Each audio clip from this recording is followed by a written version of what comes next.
Today we're going to talk about 5 common retirement mistakes that can cost you millions of dollars. Some of them are going to surprise you. I've been a financial advisor for over 25 years. I've met with over 300 wealthy families throughout my career. That empirical data set is what I draw upon for the information that I'm about to share with you. The first mistake that can cost you millions of dollars for your retirement is buying annuities. Yep, it's that simple. Let me show you how. If you buy variable annuities for your retirement, especially the really bad ones that have the lifetime income riders, then you're probably paying about 3% per year in hidden fees. The fees are so high because there are so many people that you have to pay off when you buy a variable annuity. You have to pay the administrative cost to the insurance company. You have to pay the underlying investment expenses to the mutual fund companies. You have to pay the hidden commission to the financial planner that sold it to you. And if there's a rider, or riders plural, you have to pay the fees for the riders. Add it all up, you're probably about 3%. Instead of using the variable annuity, if you just invest in indexes and funds, and don't have the insurance component on your investment or the excessive commission that you have to pay to the financial planner, then you're probably going to be 2% less in fees. So when you have that much of a differential in fees for the same investments, right? We're just talking about asset allocation funds here. The annuity increases your cost function dramatically. So if you go and do this without the annuity wrapper around your investments, you're going to save yourself probably about 2% per year in fees. And we're talking again about the same types of investments. So long term, what I would say is that you can do about 2% better on indexes and funds if you don't have the annuity shell around your investments. We're talking about 7% versus 5% in our long-term illustration here. Look what happens. If you put $1 million into indexes and funds and you compare that to $1 million in a variable annuity, everything else equal, we're using the same balanced approach. Well, if I make 7 versus 5, in 25 years, I'll have 5.4 million versus 3.3. I end up with $2 million less just by putting the variable annuity shell around my investment strategy. The second retirement mistake that can cost you millions of dollars is using a financial advisor who is unqualified to give you financial advice. And by unqualified, I mean they don't have any business being around investments. Anyone can become a financial advisor. There are no barriers to entry. The Series 7 or the Series 65, the licensing requirements, it's a total joke. It's equivalent to about 1 undergraduate credit hour, and I'm talking Speech 101. It's a complete joke. Anybody can be a financial advisor, no barriers to entry. So from my research, what I have determined is that about 20% of financial advisors are worthwhile. 80% should never be around money. A few years ago, I randomly selected 100 vice president financial advisors from all the major firms here in Denver, Colorado. It was enlightening what I discovered. First of all, let me state that to be a vice president, that doesn't say anything about your intellect, your skill set, your ability to give advice. Nothing. I was a vice president years ago at one of the major firms. How did I become a vice president? I did over $500,000 in commissions. That's all that you need to do.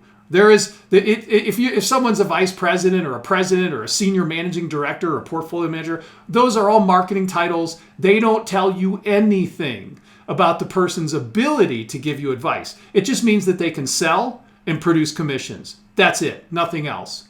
So I randomly selected 100 financial advisors in the Denver market, and then I profiled them. I wanted to see what is the educational background of 100 financial advisors who are vice presidents. At least we know they're established and they can sell, right?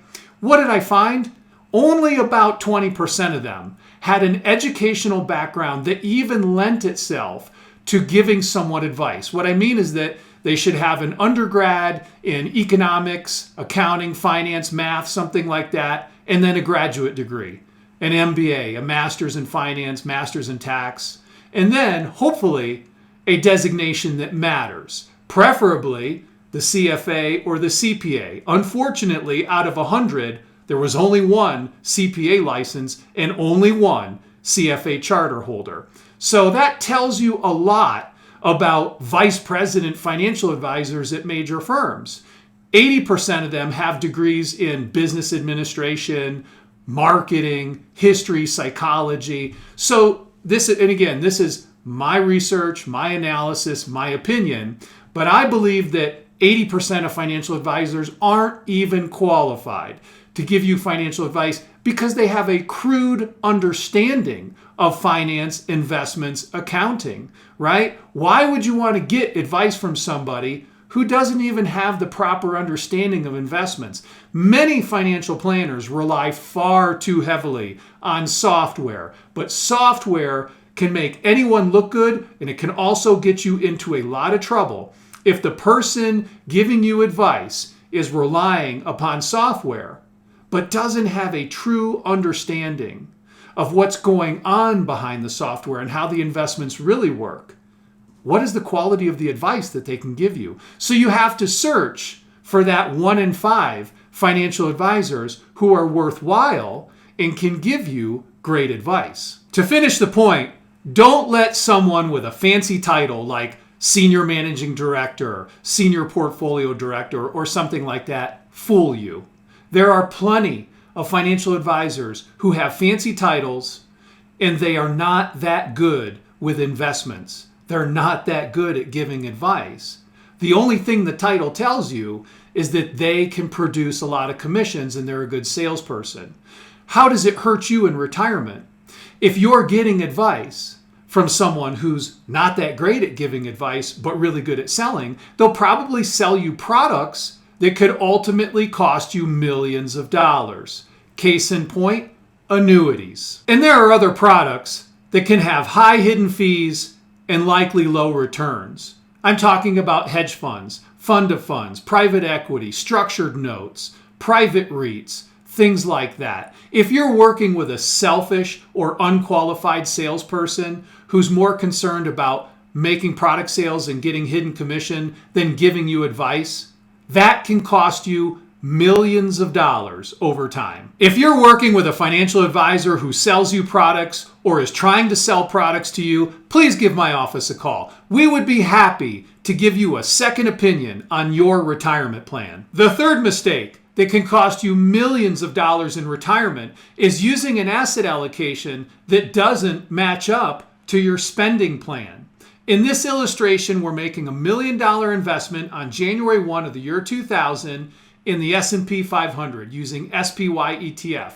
And we're going to use the 4% rule. We're taking 4% in the first year, $40,000, and then we're growing that distribution every year thereafter by 3% for inflation. This is the rigid form of the 4% rule, inflation adjusted.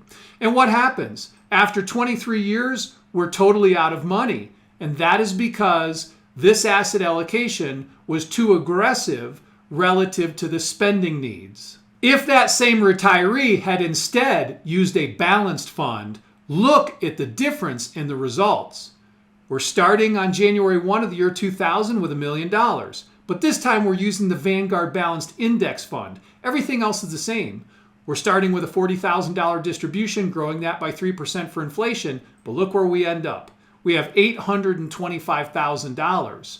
So the asset allocation decision is a critical decision when you're in retirement. And it's related to the quality of the advice that you get. You need to work with a good advisor who knows what they're doing. The fourth mistake that can cost you millions of dollars in retirement is using a distribution rate, a spending rate off of your portfolio that is larger than the portfolio can sustain.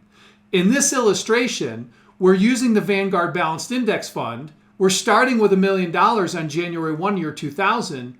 And the only change that we have made from the prior illustration is that instead of spending 4%, we're spending 5% and growing that 5% for 3% inflation. Look what happens. After 24 years, we run out of money.